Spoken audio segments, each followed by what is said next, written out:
வணக்கம் நண்பா. நம்ம தமிழ் சேனலை சப்போர்ட் பண்ணுறோமா கீழே உள்ள சப்ஸ்கிரைப் பண்ண ப்ரெஸ் பண்ணி சப்ஸ்கிரைப் பண்ணிவிட்டு இந்த வீடியோ ஸ்கிப் பண்ணாமல் கடைசி வரைக்கும் ஃபுல்லாக பாருங்கள், ரொம்ப யூஸ்ஃபுல்லாக இருக்கும்.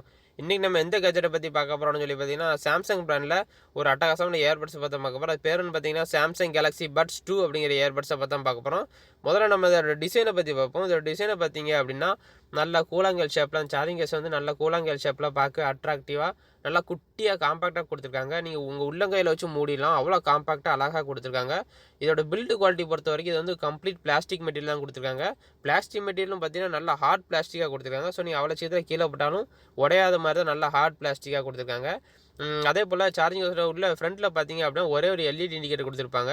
அதை வச்சு நீங்கள் எவ்வளோ சார்ஜர்னு தெரிஞ்சுக்கலாம். அதே போல் பின்னாடி பார்த்தீங்க அப்படின்னா டைப் சி போட்டு கொடுத்துருக்காங்க. இதில் வந்து மைக்ரோ எஸ்பி கிடையாது, டைப் சி போட்டு தான் கொடுத்துருக்காங்க. ஸோ நீங்கள் நைட் டைமில் சார்ஜ் போடும்போது தைரியமாக சார்ஜ் போடலாம். பின் எப்படி மாட்டினாலும் டைப் சி பொறுத்த வரைக்கும் எந்த ஒரு டேமேஜுமே ஆகாது. ஸோ டைப் சி போட்டு கொடுத்தது வந்து ரொம்ப அற்புதமான விஷயம் தான். அதே போல் சார்ஜிங் கேஸோட மூடி ஓப்பன் பண்ணி பார்த்தீங்க அப்படின்னா அந்த க்ளோசிங் கெப்பாசிட்டி வந்து ரொம்ப நல்லா டைட்டாக கொடுத்துருக்காங்க. உங்கள் பெருவரில் வச்சு தள்ளி பார்த்தீங்கன்னா உங்களுக்கு ஃபீல் ஆகும் டைட்னஸ். ஸோ நீங்கள் யூஸ் பண்ணிவிட்டு தாராளமாக பேண்ட்டு பேக்கெட்டில் வச்சாலும் சரி, இல்லைன்னா அவங்க பேக்கில் போட்டாலும் சரி, அவ்வளோ சீக்கிரத்தில் ஆட்டோமேட்டிக்காக ஓப்பன் ஆகாத மாதிரி நல்லா க்ளோசிங் கெப்பாசிட்டி வந்து நல்லாவே கொடுத்துருக்காங்க. அதே போல் சார்ஜிங் கேஸை ஓப்பன் பண்ணி உள்ளே பார்த்தீங்க அப்படின்னா 2 இயர்பட்ஸ் கொடுத்துருப்பாங்க. 2 இயர்பட்ஸுமே பார்த்தீங்கன்னா ஸ்டெம்ப் கிடையாது. இதில் ஸ்டெம்ப் இல்லாமல் நல்லா குட்டியாக அழகாக காம்பாக்டாக கொடுத்துருக்காங்க. உங்கள் காதுக்குள்ளே வச்சிங்க அப்படின்னா வெளியேருந்து பார்த்தா உங்கள் கால் இருக்கிறதே தெரியாது, அவ்வளோ குட்டியாக அழகாக கொடுத்துருக்காங்க. அதோட டைமென்ஷன் பார்த்தீங்கன்னா வெறும் 17 mm தான் கொடுத்துருக்காங்க. ரொம்ப லைட் வெயிட்டாக, அதுவும் பார்த்தீங்கன்னா 5 கிராம் தான் கொடுத்துருக்காங்க. ரொம்ப லைட் வெயிட்டாக தான் கொடுத்துருக்காங்க. ஸோ நீங்கள் காலை வச்சு யூஸ் பண்ண ஆரம்பிச்சிங்க அப்படின்னா ஒரு 10 நிமிஷம் கழிச்சு கால் இருக்கிறதே மறந்தீங்க, அவ்வளோ லைட் வெயிட்டாக நல்லா காம்பாக்டாக தான் கொடுத்துருக்காங்க. அதே போல் உள்ள 2 இயர்பட்ஸ்லையும் பார்த்தீங்கன்னா 2 மைக் கொடுத்துருப்பாங்க. மொத்தம் 4 மைக் கொடுத்துருப்பாங்க. லெஃப்ட் இயர்பட்ஸ் 2 மைக் இருக்கும், ரைட் இயர்பட்ஸில் 2 மைக் இருக்கும். மொத்தம் 4 மைக் கொடுத்துருப்பாங்க. அந்த மைக்கும் பார்த்தீங்கன்னா விபியூ சப்போர்ட்டோட வருது. விபியூ சப்போர்ட்னா என்னென்னு பார்த்தீங்கன்னா, இப்போ சப்போஸ் நீங்கள் பைக்கில் ட்ராவல் பண்ணிட்டு இருக்கும்போது இந்த காற்று சவுண்டு கூட உங்கள் காதுக்குள்ளே கேட்காத மாதிரி நல்ல வடிவமைச்சிருக்காங்க. ஸோ நீங்கள் கால் பேசும்போது பைக்கில் ட்ராவல் பண்ணிட்டு இருக்கீங்க, இல்லை பஸ்ஸில் ஜன்னல் ஓரமாக உட்காந்து கால் பேசுனீங்க அப்படின்னா, நீங்கள் பேசும்போது வெளியே உள்ள காற்று சவுண்டு வந்து உங்கள் காதில் கேட்கும்போது, ஆனால் ஆப்போனண்ட்டுக்கு வந்து உங்கள் வாய்ஸ் மட்டும் தான் கிறிஸ்டல் ஆப்போனண்ட்டு கேட்குற மாதிரி மைக் வந்து அவ்வளோ பெர்ஃபெக்டாக வடிவமைச்சிருக்காங்க.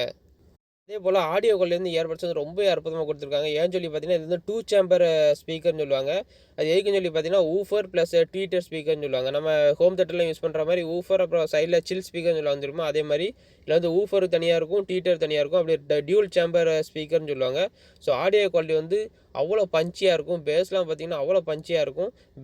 பேஸாக இருக்கட்டும், ட்ரிப்பிள்ஸ் எல்லாமே தனித்தனியாக அவ்வளோ பெர்ஃபெக்டாக நல்லா ஸ்மூத்தாக இருக்கிற மாதிரி நல்லா வடிவமைச்சிருக்காங்க. ஸோ ஆடியோ லவருக்கு இந்த இயர்பட்ஸ் வந்து ரொம்ப யூஸ்ஃபுல்லாக இருக்கும். அது மட்டும் இல்லாமல் இதில் வந்து ப்ளூடூத் வெர்ஷன் என்ன கொடுத்துருக்காங்கன்னு சொல்லி பார்த்தீங்கன்னா, ப்ளூடூத் வெர்ஷன் 5.2 கொடுத்துருக்காங்க. அதே போல் கனெக்டிவிட்டி ரேஞ்ச் பார்த்தீங்கன்னா அப் டு 10 மீட்டர் வரைக்கும் கொடுத்துருக்காங்க. ஸோ 10 மீட்டர் வரைக்கும் ப்ளூடூத் சப்போர்ட் வர எந்த ஒரு கேஜெட்டோட இந்த இயர்பட்ஸை நீங்கள் அழகாக கனெக்ட் பண்ணிக்கலாம். அதே போல் இந்த இயர்பட்ஸோட பேட்டரி பேக்கை பற்றி பார்ப்போம். நீங்கள் வந்து ஒரு தடவை இதை ஃபுல் சார்ஜ் பண்ணிட்டீங்க அப்படின்னா போதும், 7 மணி நேரம் வரைக்கும் கண்டினியூஸாக யூஸ் பண்ணிக்கலாம். அதுவும் நாய்ஸ் கேன்சலேஷன் வந்து ஆஃபில் இருக்கும்போது 7 மணி நேரம் கண்டினியூஸாக யூஸ் பண்ணிக்கலாம். அதே நாய்ஸ் கேன்சலேஷன் வந்து ஆனில் இருக்கும்போது வந்து 5 மணி நேரம் வரைக்கும் நீங்கள் கண்டினியூஸாக யூஸ் பண்ணிக்கலாம். அது மட்டும் இல்லாமல் இதில் வந்து குயிக் சார்ஜும் சப்போர்ட் பண்ணுறதுனால நீங்கள் வெறும் 10 நிமிஷம் சார்ஜ் போட்டிங்கனாலே போதும், 150 நிமிஷம் வரைக்கும் நீங்கள் கண்டினியூஸாக இதை யூஸ் பண்ணிக்கலாம்.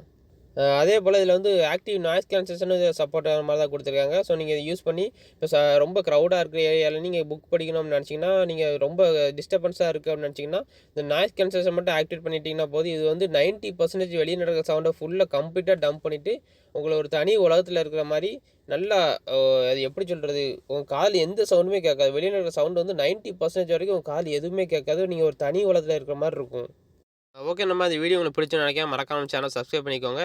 இதே மாதிரி நான் வேற ஒரு கேஜெட்டோட நெக்ஸ்ட் வீடியோவில் சந்திக்கிறேன். அது வரைக்கும் பாய்.